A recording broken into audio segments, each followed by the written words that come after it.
Hello and assalamu alaikum, ladies and gentlemen. Welcome back to another exciting episode of the Swanky Doctors podcast. This is your host Ali Haider, and today we have a very special guest with us, Dr. Hamza Asif, who is a final year medical student at Rawalpindi Medical University. He has recently passed USMLE Step 1 exam, and today he will be providing us with detailed guidelines on how to ace USMLE Step 1 exam. So, Dr. Hamza, welcome to the show, and thank you so much for joining us today. Thank you so much, Ali, and thank you so much for having me. Ramzan Mubarak to everyone.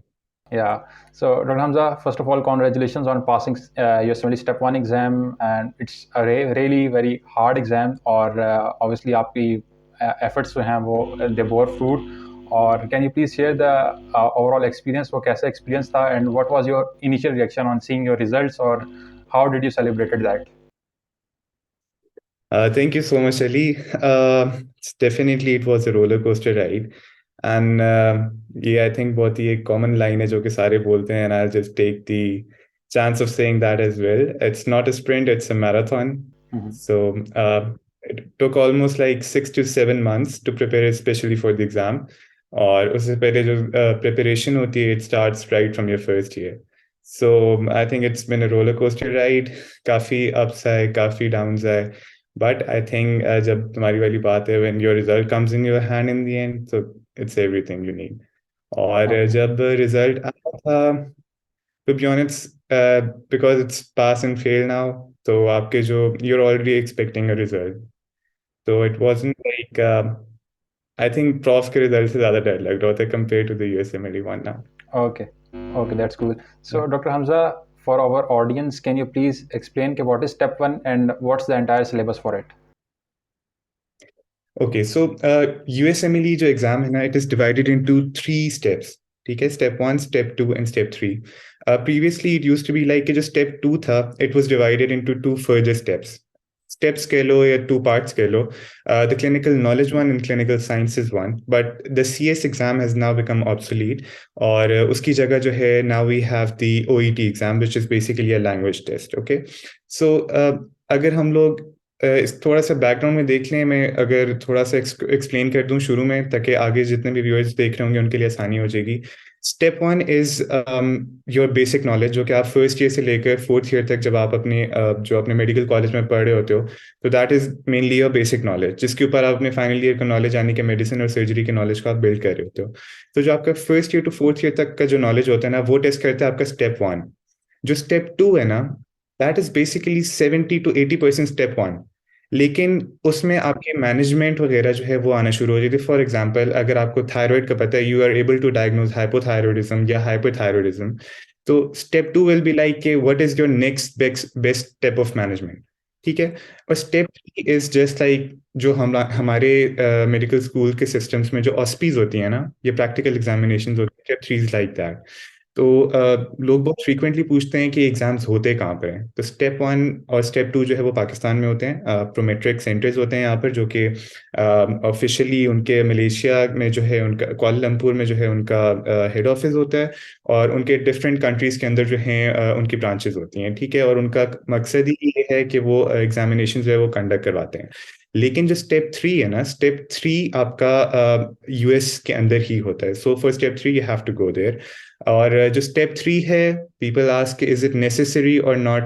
Step 3 is not necessary, but it is recommended कि आप पहले अपने math से पहले आप step 3 भी देते हो. एंड अबाउट ओईटी जो है वो आपका पाकिस्तान में भी होता है, but as you all know कि रिसेंटली बिकॉज बहुत ज़्यादा लोगों ने एकदम से अप्लाई करना शुरू किया था, तो ओईटी का जो है वो बैकलॉग बहुत ज़्यादा है. सही, ठीक हो गया. और what's the right time to appear in step 1? पहले के लिहाज से it use to be final year के स्टार्ट, बिकॉज देखो पहले स्कोर था. ठीक है, स्कोर था. और बिकॉज हम लोग जो आईएमजीज होते हैं ना, वो देखो we are entering a new system. So that means कि हम लोगों ने पूरी दुनिया के साथ compete करके जो है ना अपने एक नए सिस्टम में जाना है. सो दैट मीन्ट कि हम लोगों को बहुत ही एक आउटस्टैंडिंग हमारी परफॉर्मेंस होनी चाहिए थी. तो स्टेप 1 के लिए हम लोग चाहते थे कि हमारा स्कोर जो है वो इट क्रॉसेस 260 या मिनिमम 255 एटलीस्ट क्रॉस कर जाए. बट और जब वो होता था तो हम वी वुड थिंक कि हम लोग फाइनल ईयर में दे दें, जब हम लोग फोर्थ ईयर तक का नॉलेज हमारा प्रॉपरली बिल्ड हो चुका हो. फोर्थ ईयर के एंड पे भी कुछ लोग देते थे, एंड देयर आर पीपल जो कि फाइनल ईयर के बाद भी देते थे। For example my own brother जो कि अभी यूपीएमसी में PGY1 है इन यूनिवर्सिटी ऑफ पिट्सबर्ग, उसने जो है फाइनल ईयर के बाद अपने स्टेप 1 और स्टेप 2 दिया था। But it is my personal opinion कि because it's not scored anymore, हमें फोर्थ ईयर के एंड से, यानी कि before the prof of fourth year we should appear in the step 1 examination. Okay, great. And Dr. Hamza, can you please walk us through your study plan and what was your approach for each subject? Okay, do you want me to divide it into years like what I did in second year, third year, or do हाँ, you इस want तरह me कर to लें। tell you the... हाँ बिल्कुल, जिस तरह आपकी अप्रोच थी बिल्कुल उसी तरह एक्सप्लेन कर दें। ओके सो बिकॉज मेरे पास गाइडेंस के लिए मेरा अपना भाई था, so he was continuously telling me के what you need to do in like first year, second year, third year. तो फर्स्ट ईयर सेकंड ईयर में it's all anatomy, physiology and biochemistry, ठीक है। और ये तीनों जो तीनों सब्जेक्ट्स हैं ना, इनका एक बहुत बड़ा जो पोर्शन होता है वो आपके स्टेप 1 एग्जाम में आपको टेस्ट किया जाता है। एनाटमी थोड़ी सी कम है, बट फिजियोलॉजी और बायोकेमिस्ट्री जो है उसका बहुत बड़ा चंक है जो कि आपका उसके अंदर आता है। तो उसमें आपकी अप्रोच ये होनी चाहिए कि इफ़ यूर, हमें पर्सनली अगर बताऊं तो I was studying in Rawalpindi medical university as you just told. तो हम लोगों की मेरी अप्रोच ये थी कि मैं इसके साथ साथ फर्स्ट एड कर लेता था। Okay. That's all I to do, ठीक है। फर्स्ट ईयर और सेकेंड ईयर के लिए स्पेसिफिकली बता रहा हूँ। When I came into third year, तो थर्ड ईयर के अंदर अब देखो, you are getting closer to your exam, तो you need to start preparing for your USMLE as well as your college. तो होता क्या है कि बच्चे कहते हैं कि यार सारे रॉबिन्स पढ़े हैं, आप पे थोमा पे ला रहे हो। एक बात समझने की जरूरत है कि यूएसएमएलई का जो फॉर्मूला है ना, दैट इज यूफैप, UFAP, या यूवर्ल्ड, स्टेट और पेथोमा। या और आई वुड से इट्स यूफैप्स अगर तुम स्केची भी उसके अंदर ऐड कर दो, ठीक है, because to me personally Sketchy is very necessary. तो होता क्या है कि आप जब थर्ड ईयर के अंदर आते हो, तो थर्ड ईयर के अंदर इट इज रिकमेंडेड, ये सारे पर्सनल ओपिनियंस हैं, दे डिफर, ठीक है, इंडिविजुअल है, हर बंदा जो आपको एक पर्सनल ओपिनियन जो है वो डिफरेंट देता है। तो थर्ड ईयर के अंदर जब आप आते हो, तो I think it is the right time to start doing UWorld, especially of the systems you have covered. और मैं अब जो है I will guide you through कि अब मैंने क्या क्या, मैं किस तरह उसको साथ साथ कवर कर रहा था third year onwards. First year second year I told you कि मैंने इसके साथ फर्स्ट एड कर ली थी जो मैं फिजियोलॉजी और बायोकेमिस्ट्री का पढ़ा था। जब मैं थर्ड ईयर में आया, थर्ड ईयर के अंदर मेरे सब्जेक्ट्स आना शुरू हो गए थे। पैथोलॉजी आ गई थी मेरी, फार्माकोलॉजी आ गई थी। सो व्हाट आई डिड वाज कि पैथोलॉजी के लिए मैंने शुरू से ही पैथोमा पे मैंने फोकस किया था। रॉबिन्स में जो एक्स्ट्रा चीज़ें जो आरएमसी के लिए होती थी मैं वो पढ़ लेता था, लेकिन Pathoma was my go to book for my modules, for my send-ups, for my professional examinations, for everything. और उसने मेरा आरएमसी का भी सारा कवर कर दिया। And when I was done with third year, I knew कि मैं आरएमसी के लिए भी तैयार हूं, and I am prepared for my USMLE exam as well. When I entered fourth year, fourth और साथ स्केची, सॉरी थर्ड ईयर में बिकॉज हम लोग माइक्रोबायोलॉजी पढ़ते हैं तो Sketchy is very important.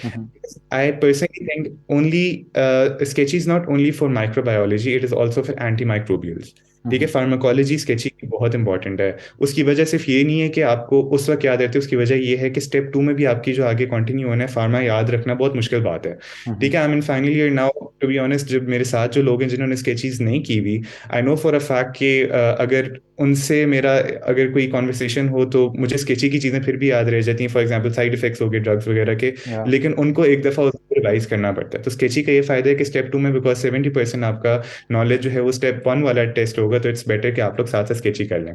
Okay, now when I entered fourth year was a time कि जहाँ पर ना मुझे अहेड ऑफ स्केड्यूल जाना पड़ा था, बिकॉज मैंने फोर्थ ईयर के प्रॉफ से पहले मैंने अपना एग्जाम देना था। सो व्हाट आई डिड वाज कि मार्च में, फरवरी में मेरा प्रॉफ खत्म हुआ था थर्ड ईयर का। मार्च में I bought my UWorld subscription for 1 year, ठीक है, विच मेंट के मार्च 2022 से लेकर मार्च 2023 तक मेरे पास यूएल की सब्सक्रिप्शन थी 1 ईयर की। यूके मैंने जब शुरू किया तो मुझे एहसास हुआ कि जो फोर्थ ईयर के आगे आने वाली चीज़ें हैं ना, वो मैं इतना आसानी से यूवर्ड से नहीं कर सक रहा। सो अप्रैल में रमज़ान आ गया था। व्हाट आई डिड वाज कि मैंने रमज़ान के अंदर अपनी जितनी पैथोमा थी ना, जो मैंने अहेड ऑफ स्केड्यूल पढ़ना था, I used to spend my night studying those. और मैंने पूरी पैथोमा जो है बस I just went through it. और मैंने कोई इस तरह नहीं देखा था कि मुझे CNS के अंदर याद हो रहा कि क्यूट्सफील्ड जेकब डिजीज के अंदर क्या हो रहा है। I just went through it. All I knew was कि it was a prion disease, ठीक है। I hope you get the concept कि रट्टा नहीं मारना, just go through it. So when you see the stuff in UWorld, तुम ये ना कहो कि यार ये मुझे तो पता ही नहीं है ये कहाँ से आया है, ठीक है। So I did that in Ramzan. Ramzan में अल्हम्दुलिल्लाह मेरी उसी मंथ के अंदर जो है मेरी पूरी पैथोमा मेरी कवर हो गई थी। रमज़ान के बाद मेरे भाई की शादी भी थी, और हमारा आरएमयू के अंदर स्पोर्ट्स वीक भी था, तो मेरा Yeah. थोड़ा सा जो है ना वो मार्च अप्रैल और मई जो है ना वो थोड़ा सा मेरे डिले सा आ गया था। सो प्रॉपरली जो मैंने पढ़ना शुरू किया था, जिसमें मैं यूएल के ब्लॉग्स करना शुरू किया था, that was end of May and May के स्टार्ट ऑफ जुलाई। ठीक है। अब यहाँ पे देखो, स्टार्ट ऑफ जून, सॉरी, जून के शुरू में मैंने प्रॉपरली अपनी तैयारी शुरू की थी, and I appeared in my exam on 16th of November. So Okay. जून, जुलाई, अगस्त, सितंबर, अक्टूबर, नवंबर, रफली 6 मंथ्स। जून के अंदर जब मैंने पढ़ाई शुरू की थी, तो माय फार्मूला वाज कि every day I would do just a single block of you word, nothing more than that. And I personally think, अगर आपको कोई रेकमेंड करे ना कि आप दिन में एक से ज्यादा ब्लॉक्स करो, please please do not do that. उसकी वजह ये है कि बार बार करने से बेहतर है, बार बार यूवर्ल्ड को करने से बेहतर है कि दो पास के पीछे तुम एक दिन में दो दो ब्लॉक्स कर रहे हो, बेहतर है एक पास सही तरह कर लो। Yeah. Okay. स्कोर तो है नहीं, तो इट्स बेटर कि तुम अपने कॉन्सेप्ट्स बिल्ड करो, नॉट दैट कि तुम रटा मार के ट्राई करते रहो कि यार आज मैंने ये किया, बस अब मेरा खत्म हो गया, मेरा यूवर्ल्ड खत्म हो रहा है। Do it properly, because that's gonna help you second year as well, in step 2 as well. And also it is very important for your module exams, जो कि आप अपने कॉलेज में देते हो, बिकॉज अब सारे यूएचएस के अंदर जितने भी कॉलेजेस हैं उनमें मॉड्यूलर वो इम्प्लीमेंट होना शुरू हो गया है। तो अगर आप उसको इस तरह पढ़ोगे तो आपके आरएमसी, सॉरी, जो आपके यूनिवर्सिटी एग्जाम्स हैं वो भी कवर होते जाएंगे, और जो आपके दूसरे वाले एग्जाम्स हैं यानी कि आपका जो यूएसएमएलई है वो भी कवर होता जाएगा। अब जो यूवर्ल्ड का जो पूरा प्रोसेस होता है ना, यूवर्ल्ड के रफली 95 ब्लॉक्स हैं हमजा पूरे भाई, स्टेप 1 के जो है ना यू वर्ल्ड के जी। ऊपर थोड़ा बाद में आते हैं। पहले I would like to know कि how are you managing the time effectively while studying for the, आपके पास यूनिवर्सिटी वाला सिलेबस भी साथ साथ चल रहा था, एंड आप यू सेड कि आप यूएसएमएलए की प्रेप भी साथ साथ कर रहे थे, तो how are you managing that and how many hours were you dedicating specifically for USMLE step 1 preparation? Okay, so देखो, यूवर्ल्ड के लिए अगर तुम यूएसएमएलई के लिए पढ़ते हो तो तुम्हारा यूनिवर्सिटी के एग्जाम्स कवर होते हैं, लेकिन अगर तुम यूनिवर्सिटी के एग्जाम्स पढ़ते हो तो तुम्हारे यूएसएमएलई के एग्जाम कवर नहीं होता। This is very important to know. Okay. ठीक है। तो I had this in my mind कि अगर मैं यूएसएमएलई की तैयारी कर रहा हूँ तो मेरे जो मेरे यूनिवर्सिटी के एग्जाम्स हैं वो तो मेरे खुद ही कवर होते जाएंगे। Okay. So what I used to do was कि when I was doing one block करने में ऑब्वियसली आपका 1 घंटा लगता है। ठीक है। After that I would take around 15 minutes of break, and it usually takes you around 3 hours to 3.5 hours to review that block. ठीक है। थ्री, तो देखो ओवरऑल आपके 4 hours लगे हैं। 4 hours में आपने पूरा यूएल का जो ब्लॉक है वो कवर कर लिया है। Some days I would go to the university, some days I would take a holiday, जब मुझे लग रहा हो कि इट्स गेटिंग टू मच। मैं टू बी ऑनेस्ट मैं प्रॉक्सीज लगवा लेता था।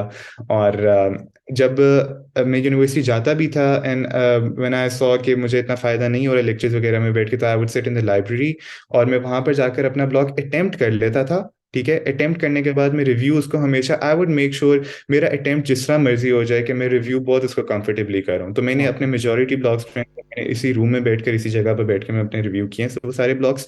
और 3 hours to 3.5 hours लगते हैं आपको एक यूएल का ब्लॉग रिव्यू करने में। अब देखो, मैं तुम्हें ये बता रहा था कि 95 डेज हैं, 95 ब्लॉक्स हैं, और अगर आप एक ब्लॉक एक दिन में करो तो 95 डेज लगेंगे आपको।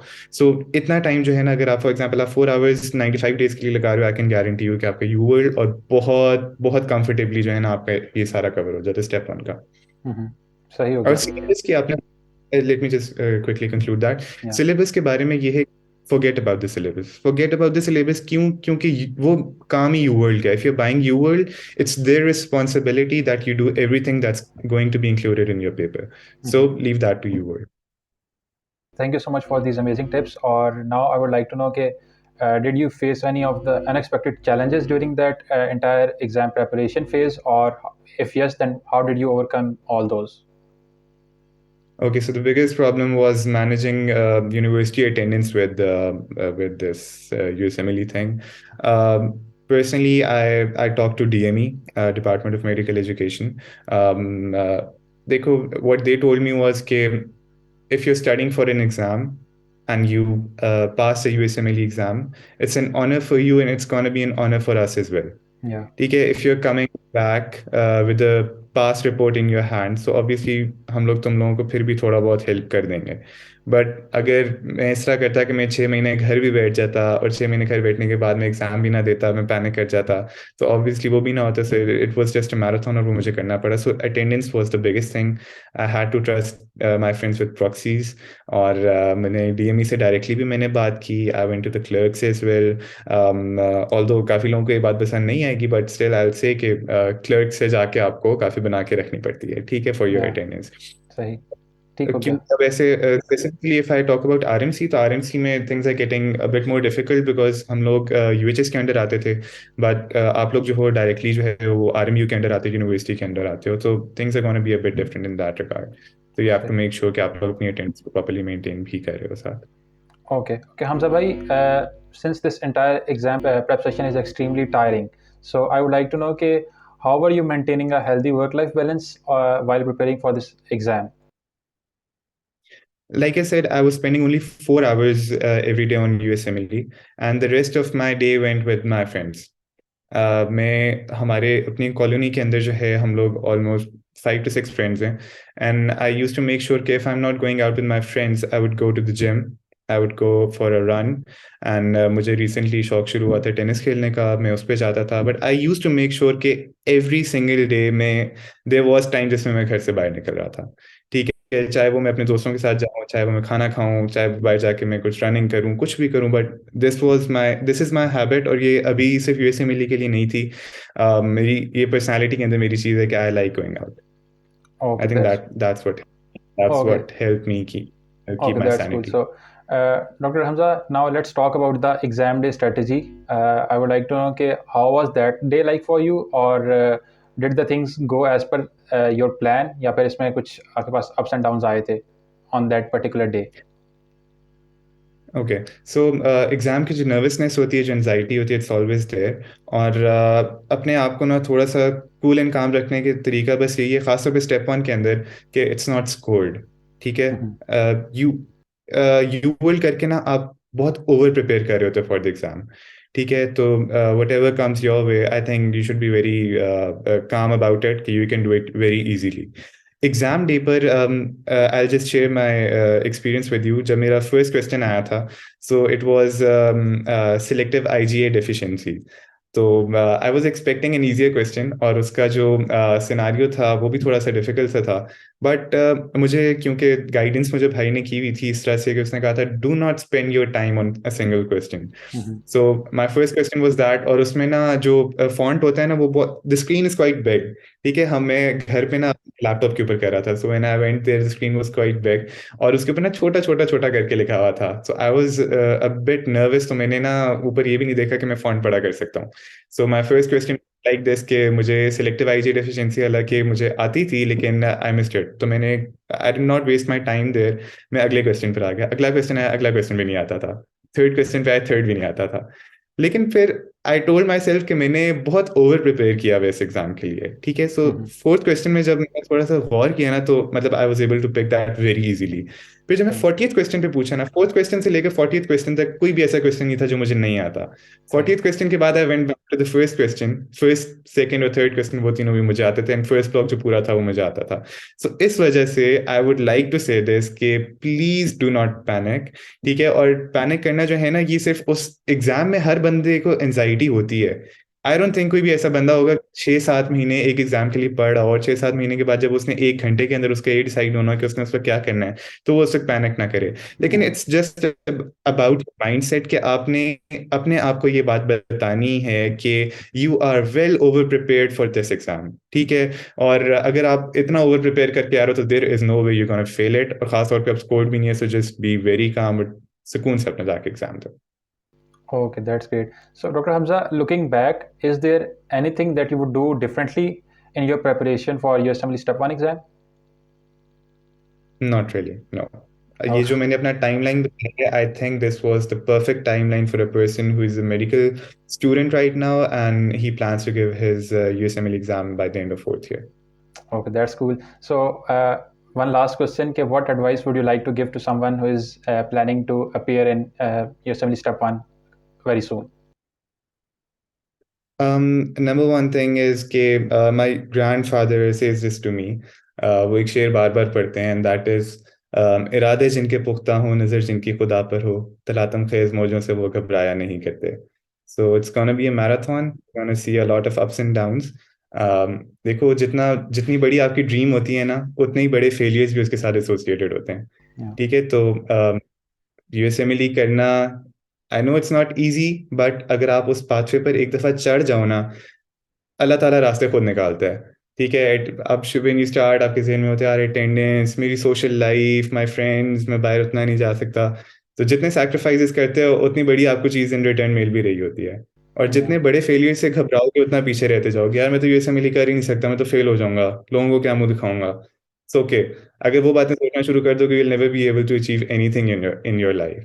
तो इस वजह से the first and foremost thing is कि मतलब don't think about failures, or just it's a marathon and you have to keep on running. Okay, thank you so much, Dr. Hamza, for sharing these amazing tips, and I'm pretty sure that people will get some real value out of it. Thank you so much. Thank you so much, Ali. Thank you so much to all the viewers who have watched the episode till the very end. Join us next time for more exciting conversations. Until next time, Allah Hafiz.